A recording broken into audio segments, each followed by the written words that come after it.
Salam cerdas, salam sehat dari saya Edward Danur Rusung di channel Edu Ahmad. Di video kali ini saya coba membantu adik-adik SMP, terlebih khusus yang kelas 9 untuk mencoba membahas untuk soal PAS, di mana memang sering menjadi masalah kesulitan bagi siswa ketika sudah menempuh pelajaran satu semester, tetapi ketika menghadapi ujian akhir semester atau PAS, maka sudah banyak materi yang dilupa. Jadi saya merangkum ada 40 nomor materi dari perpangkatan dan bentuk akar, persamaan kuadrat, fungsi kuadrat, hingga transformasi. Menjadi contoh soal PAS matematika untuk kelas 9 SMP. Silakan simak video berikut ini.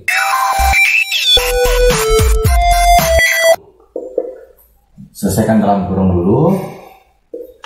6 pangkat 3 kalau memang tidak ditahu boleh dicatat. Ini 6 kali 6 36, dikali 6 lagi 6 kali 6 36, 6 kali 3 18 tambah 3 116, terus ditambah 1 lagi.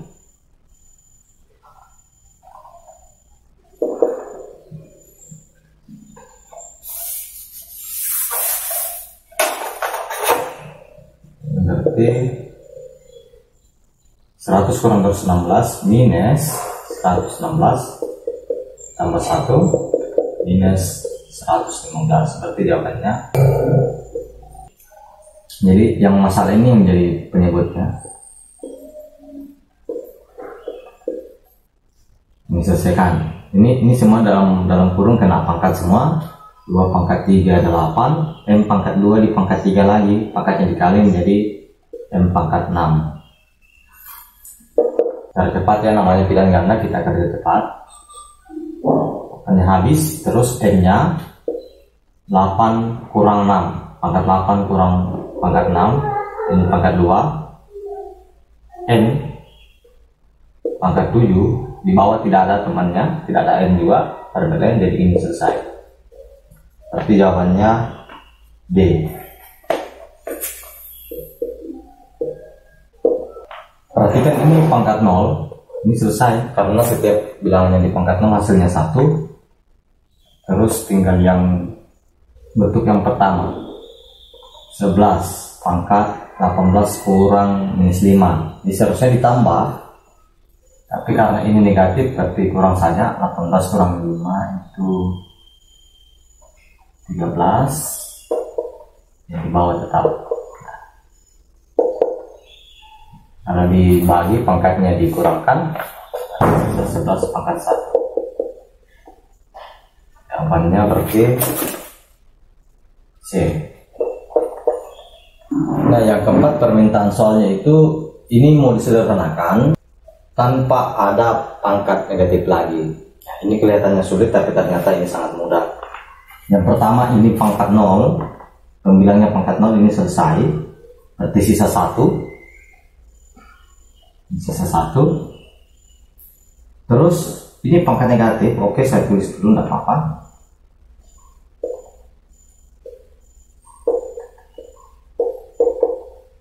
Seharusnya tidak perlu tulis lagi. Karena ini sudah ada dalam kurung, kemudian pangkat minus 1, langsung saja pindahkan ke atas. Ingat, kita mengubah pangkat negatif menjadi positif itu kalau dia jadi penyebut, kita jadikan dia pembilang. Jadi kita angkat saja bersama-sama. Nah, ini sudah selesai, dia sudah pangkat positif 1. Berarti jawabannya adalah C. Yang nomor 5 itu dicari mana bentuk perpangkatan yang bernilai 1. Jadi saya tulis ini pilihan jawabannya. Yang mana yang bernilai 1 ya. Tekniknya itu kita uji satu-satu. Nah, kita mulai dari pilihan A.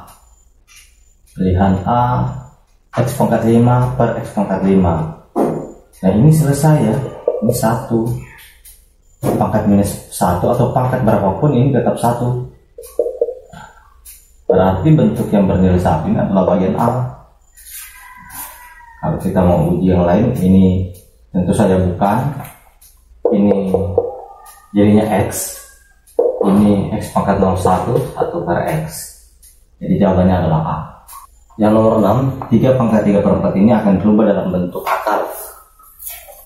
Kita ikuti saja aturannya.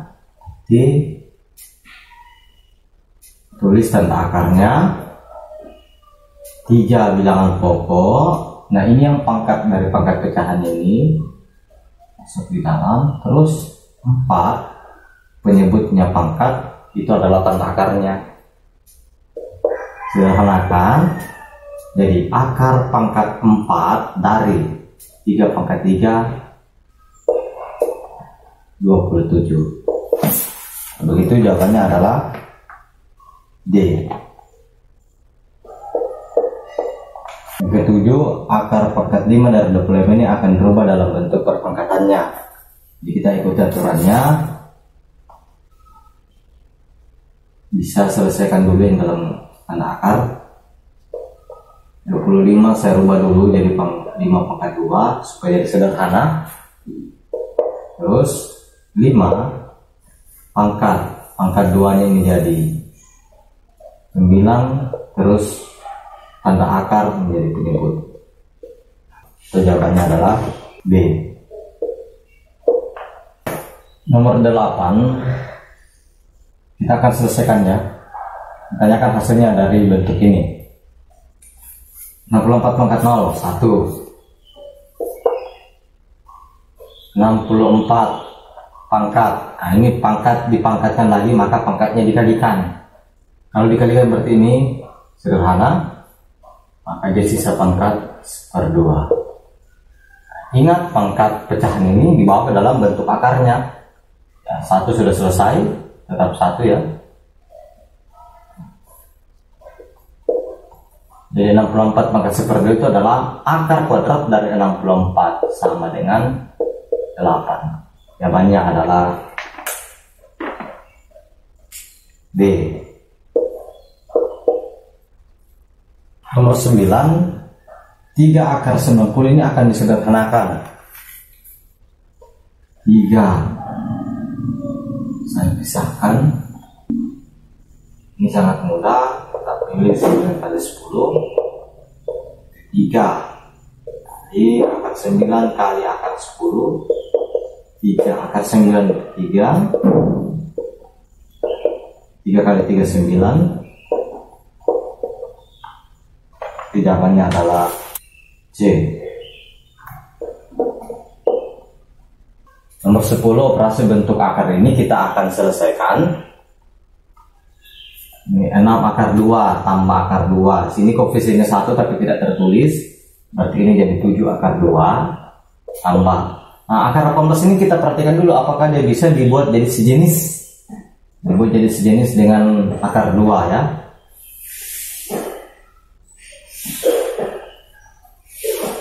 18 ini kita rubah jadi 9 kali 2. 7 akar 2, akar 9 itu 3. Ya, akar 2 nya tinggal 7 tambah 3 ya, 10 akar 2. Jadi jawabannya adalah C. Nah, nomor 11 ini kita akan rasionalkan penyebutnya. Ingat tekniknya, kita kalikan dengan bentuk sekawan. Sekawannya penyebut, berarti di sini 3 tambah akar 2 bagi juga 3 tambah akar 2.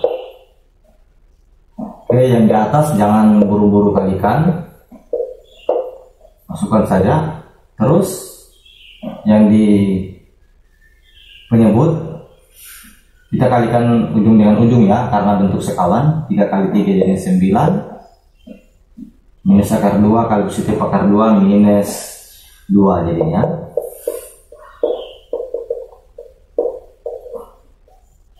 Sembilan kurang 2 ini 7. Ini sederhanakan, berarti yang sisa adalah 3 tambah akar 2. Ternyata mudah. Jadi jawabannya adalah B. Ini notasi ilmiah, kita akan bawakan ke dalam bentuk biasa. Rubah semula jadi pilihan biasa. Ini jadi 9 26/10, satu angka belakang koma. 10 pangkat minus 7 kita jadikan positif dulu, mudah. Jadinya yang di pembilang 96 ini 10 pangkat 1 tambah 7, 10 pangkat 8. Artinya kita rubah saja 96 ini jadi bilangan desimal, yang bilangan desimalnya itu 8 angka belakang koma, termasuk dengan 96 ini. 0, 1, 2, 3, 4, 5, 6, 96 masuk. Jadi kita fokus dia ada 8 angka belakang koma. Jawabannya adalah D.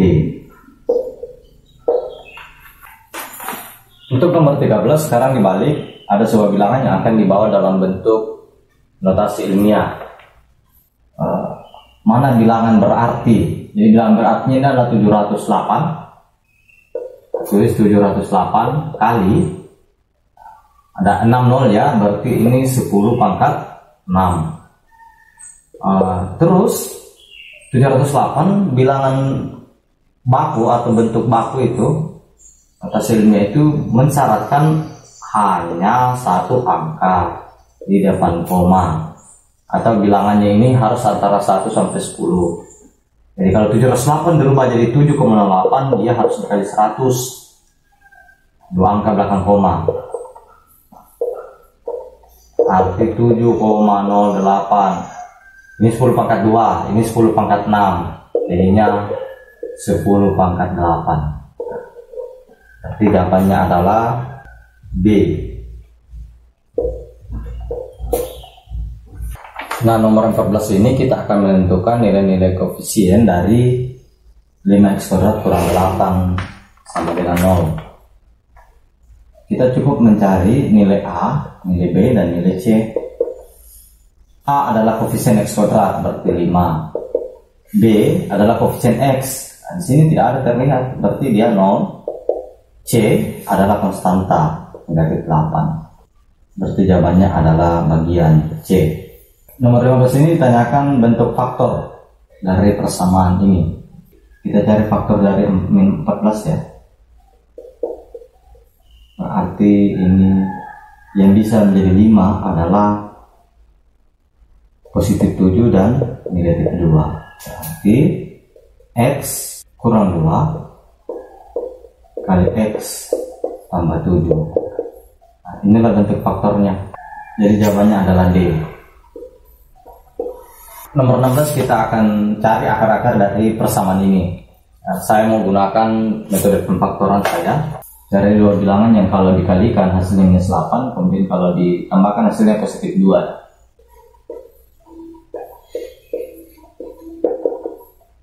Bilangan itu adalah positif 4 dan minus 2.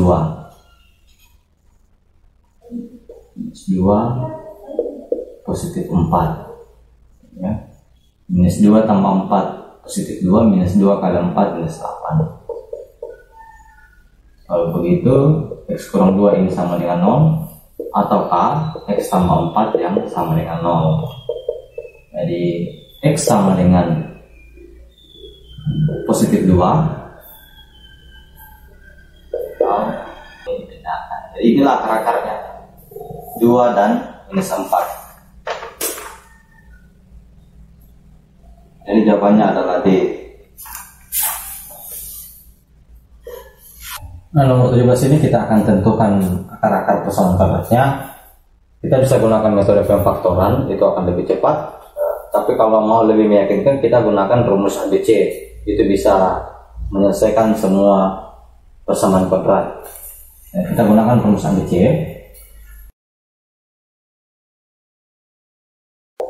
Minus B-nya minus dari minus 9 plus minus B kuadrat itu minus 9 pangkat 2 kurang 4 kali A kali C. A nya adalah 2, C adalah negatif 18. Dibagi 2A berarti 2 dikali 2. yang dalam kurung kita cakar ya, minus kali minus 9, 9 plus minus, yang dalam kurung kita cakar, minus 9 pangkat 2 itu 81, 4 kali 2 8, 8 kali 18, kita hitung 8 kali 18, 8 kali 1 8 tambah 6 144, tapi negatif ya, 8 kali minus 18 negatif 144, ini jadinya ditambah, berarti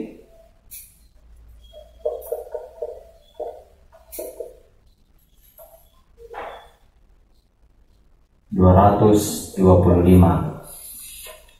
Akar 225 bagi 4, 9 plus minus akar 225 itu 15 dibagi 4. Oke, kalau begitu X1 nya adalah 9 tambah 15 dibagi 4, 24 bagi 4 sama dengan 6. Kemudian X2 nya adalah 9 kurang 15 dibagi 4. 9 kurang 15 ini minus 6 per 4, berarti minus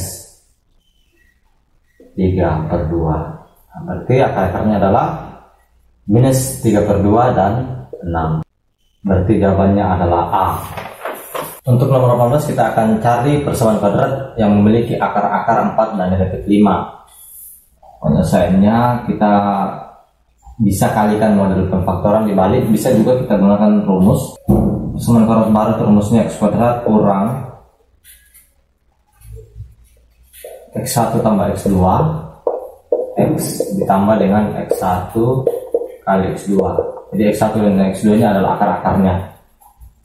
Kita masukkan x1 tambah x2 berarti 4 tambah minus 5. 4 tambah minus 5 itu minus 1. X1 kali x2, 4 kali minus 5 minus 20. Jadi x kuadrat tambah x, positif kali negatif, negatif 20 sama dengan 0. Nah, pilihan jawabannya tidak ada yang berbentuk seperti ini. C dipindahkan ke sebelah kanan, berarti x kuadrat tambah x sama dengan positif 20. Nah, jawabannya adalah A. Nomor 19 ditanyakan jumlah dan hasil kali akar-akar dari persamaan kuadrat ini. Kita langsung jawab. Jumlah akar-akarnya, jumlah akar-akar itu minus B per A, berarti minus 5, B nya 5, A nya adalah 4, berarti minus 5 per 4. Hasil kalinya adalah C per A minus 8 C, A nya adalah 4, berarti negatif 2. Oke, jadi secara berurutan minus 5 per 4 dan minus 2. Kalau begitu jawabannya adalah B. Untuk nomor 20 ini kita diminta mencari persamaan yang jumlah akarnya 5, hasil kali akarnya minus 4. Kita uji satu-satu. Karena jumlah akarnya 5, berarti kita cari yang minus B per A, itu hasilnya 5. Hasil kali akarnya itu C per A sama dengan minus 4. Nah, kita boleh uji option A. Jumlah akarnya minus B per A minus 10 bagi 2 minus 5. Ini sudah sama karena harusnya positif 5. Ini juga kita lihat sama ya, min B per A itu min 10 per 2 juga, jadinya min 5. Kita cari positif 5, ini salah. Kemudian yang ini C, min B per A minus 10 per 2, berarti positif 5. Oke, Kemudian syarat keduanya C per A nya harus minus 4. C per A 8 bagi 2. Berarti ini salah karena harus minus 4. Kemudian opsi terakhir, nah, sudah pasti ini yang benar ya, tapi kita uji saja. Minus B per A minus 10 per 2 sama dengan positif 5. Kalau C per A nya minus 8 per 2 sama dengan negatif 4. Berarti jawabannya adalah D. Ya, jadi nomor 21 ini ada persamaan kuadrat memiliki akar X1 dan X2. Kita akan tentukan persamaan kuadrat baru yang akar-akarnya X1 tambah 1 dan X2 tambah 1. Supaya tidak membingungkan, saya misalkan ini persamaan kuadrat yang baru punya akar alfa dan beta. Misalkan. Jadi kita butuh dulu hasil jumlahnya. Alfa tambah beta itu berarti X1 tambah 1 tambah X2 tambah 1. Ini X1 tambah X2 tambah 1 tambah 1, ini 2. Nah, X1 tambah X2 nya dari mana dapat? Ya, dari persamaan yang sudah ada. Minus B per A. Nah, ini minus B per A. Minus B per A itu minus dari minus 2 per 1. Berarti positif 2. Nah, ini berarti 2 ditambah 2 sama dengan 4. Selanjutnya alfa kali beta X1 tambah 1 kali X2 tambah 1. Kita kalikan X1 kali X2, terus ini positif X1, ini positif X2, 1 kali 1 positif 1. X1 kali X2, X1 kali X2 itu C per A. C per A itu minus 7 per 1, berarti minus 7. Kalau itu ini minus 7. X1 tambah X2 sudah ada 4 ditambah 1. Hasilnya minus 7 tambah 4 minus 3 tambah 1 lagi minus 2. Kemudian kita masukkan ke dalam aturan untuk menentukan persamaan kuadrat yang baru. Saya gunakan alfa beta di sini. X kuadrat kurang alfa tambah beta X ditambah dengan alfa kali beta. Berarti X kuadrat kurang alfa tambah beta 4 X tambah minus 2 alfa kali beta minus 2, berarti minus 2 sampai 0. Nah, inilah persamaan kuadrat yang baru. Berarti jawabannya adalah A. Selanjutnya nomor 22 ada persamaan kuadrat di mana masih ada koefisien belum diketahui nilainya. Akar-akarnya 5 dan minus 2. Kita mau tentukan ini koefisien belum diketahui atau nilai P. Kita perhatikan posisinya. P ini adalah B atau koefisien dari X. Maka supaya mudah kita gunakan aturan jumlah. Di jumlah akarnya itu minus B per A. Jumlah akar-akarnya yang kita jumlahkan 5 tambah negatif 2. Di sini minus B per A. Minus B per A itu minus P per A sama dengan 4. 5 tambah negatif 2 negatif 3 sama dengan minus P per 4. Ini kita kalikan ya, kali silang. Minus 3 kali 4 berarti teruskan sisa minus P. Kalau begitu min 12 sama dengan minus P, yang artinya P sama dengan positif 12. Jadi jawabannya adalah C. Nah, nomor 23 ini persamaan kuadrat akan ditentukan diskriminannya. Mudah ya. Diskriminan itu rumusnya B kuadrat kurang 4 kali A kali C. B kuadrat berarti minus 8 pangkat 2 kali 4 kurang 4 kali A 2 kali C nya 5.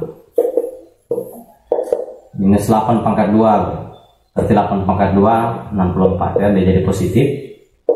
4 kali 2 8, 8 kali 5 40. Berarti ini sama dengan 24. Berarti diskriminannya adalah 24. Jawabannya B. Nah, selanjutnya nomor 24. Ditanyakan pernyataan yang benar tentang akar-akar untuk sebuah persamaan berat yang memiliki nilai diskriminan D sama dengan 24. Nah, ini D-nya positif, jadi kita lihat saja diskriminannya positif. Kalau positif maka dia memiliki dua akar yang berbeda. Kalau D-nya sama dengan 0 maka dia memiliki satu akar atau dua akar yang sama. Dan yang ketiga, kalau dia negatif berarti persamaan tersebut tidak memiliki akar. Karena D ini sama dengan 24 bernilai positif, berarti persamaan yang dimaksud ini memiliki dua akar yang berbeda. Jawabannya adalah A. Nomor 25 diberikan sebuah fungsi kuadrat. Kita akan tentukan yang mana grafiknya. Kita cukup saja mencari titik-titik yang penting. Salah satu yang paling penting ialah mencari titik potong dengan sumbu X. Kalau begitu, yang dimaksud dengan titik potong dengan sumbu X itu adalah nilai-nilai dari akar. Nah, kita cari saja akarnya ini. Jadi kita misalkan dulu. Ini sama dengan 0, kemudian kita cari akar-akarnya. Ini dapatkan dari pemfaktoran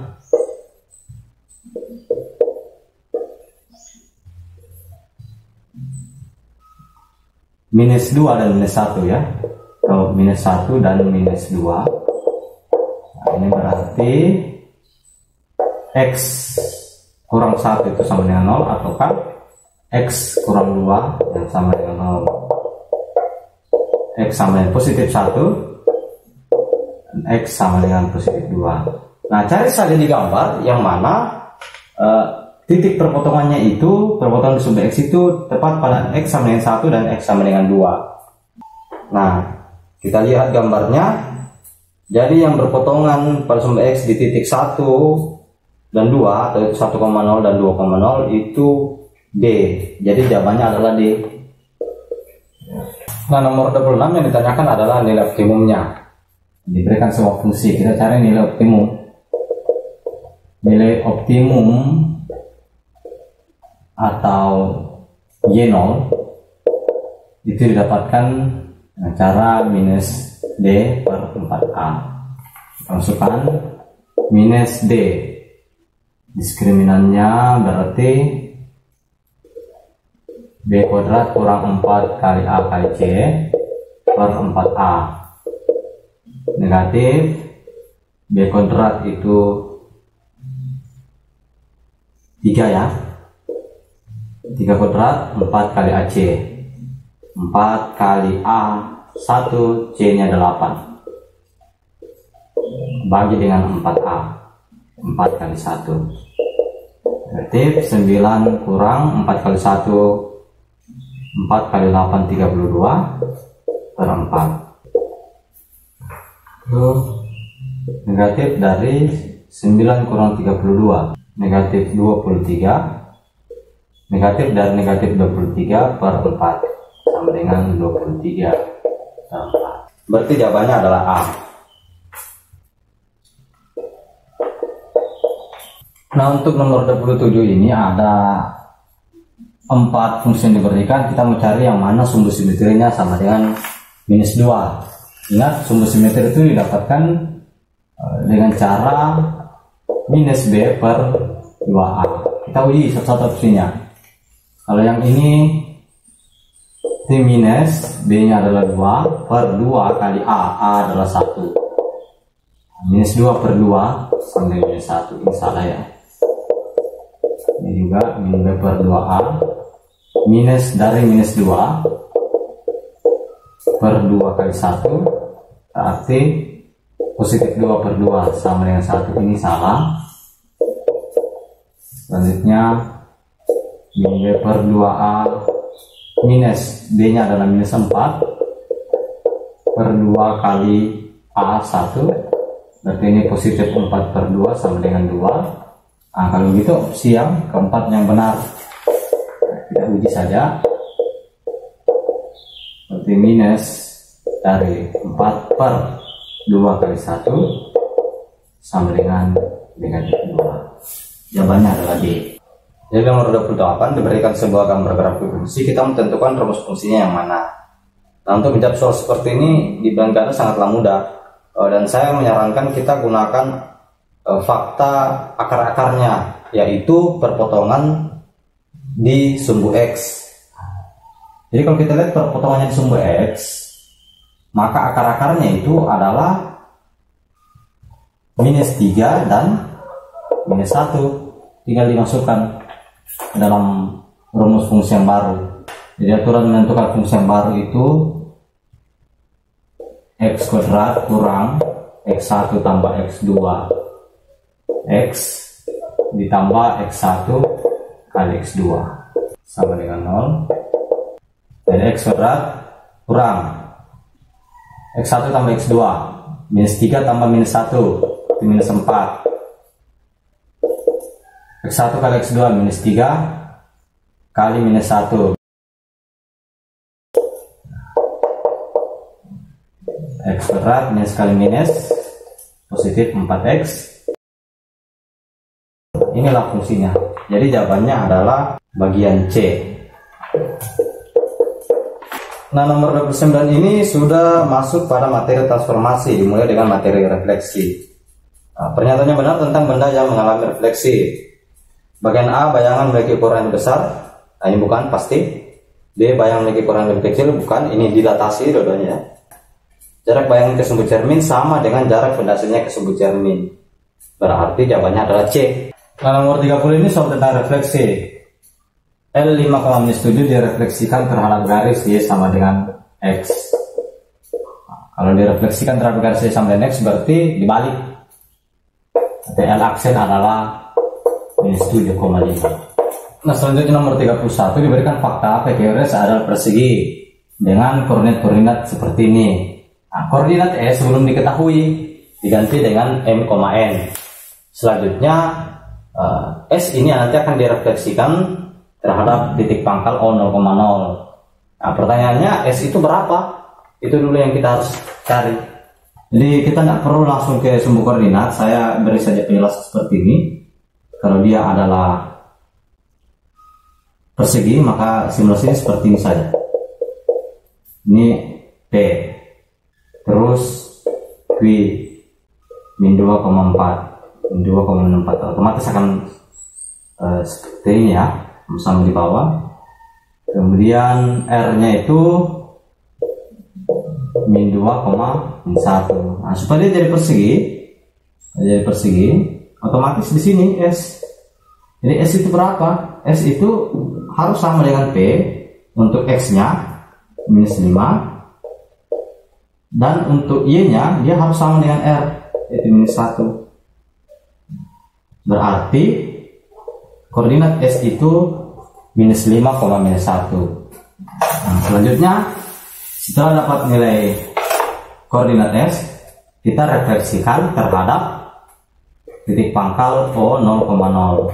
Nah, kalau direfleksikan terhadap titik pangkal, maka bayangan itu cukup dikasih negatif semua, minus X, minus Y.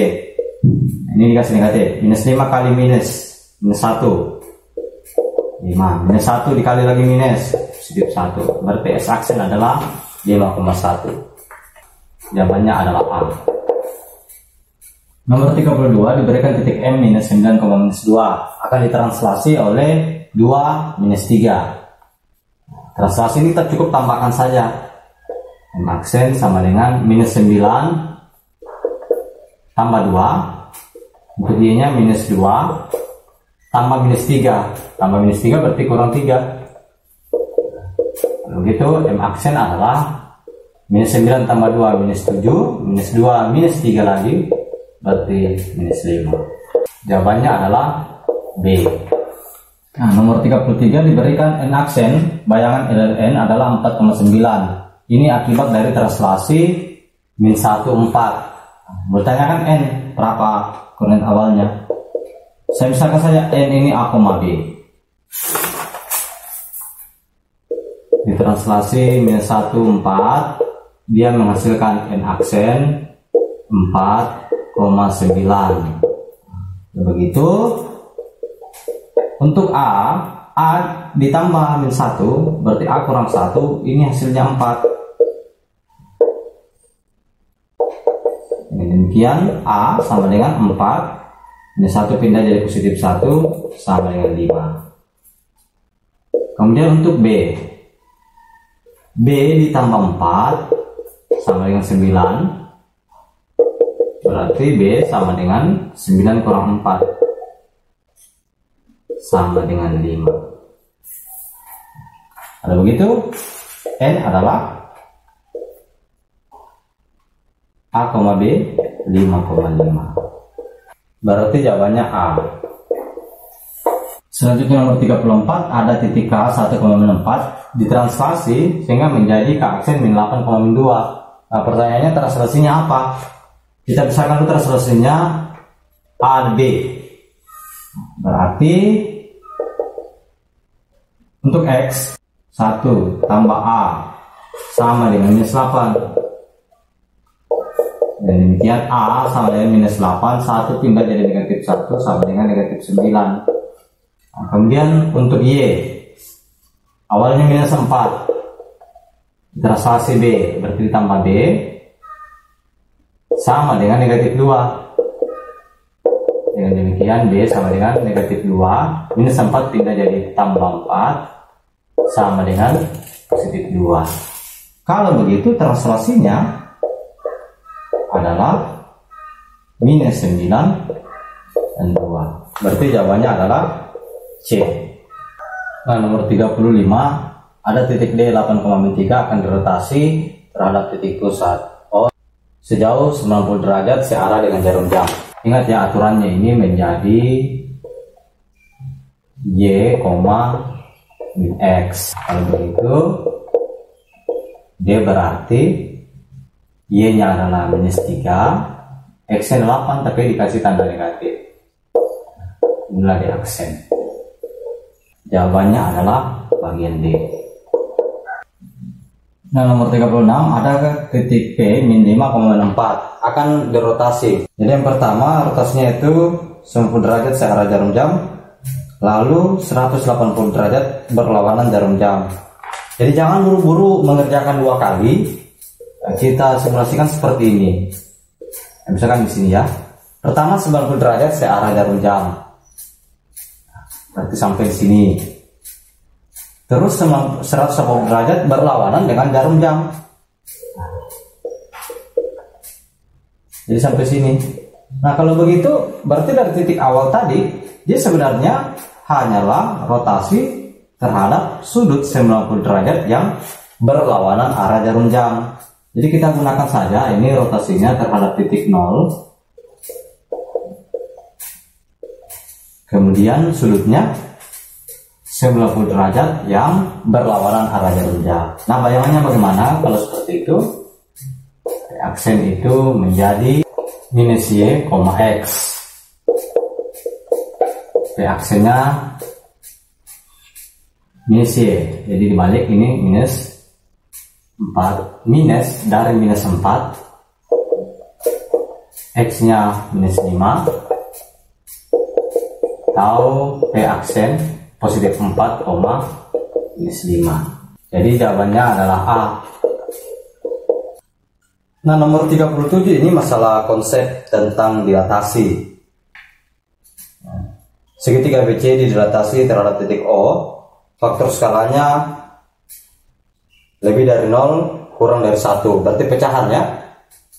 Maka sifat bayangan dari segitiga BC adalah, nah ingat yang pertama kalau seperti ini faktor skalanya antara 0 sampai 1 berarti dia akan diperkecil terus mendekati titik pusat dilatasinya. Jadi jawabannya adalah C.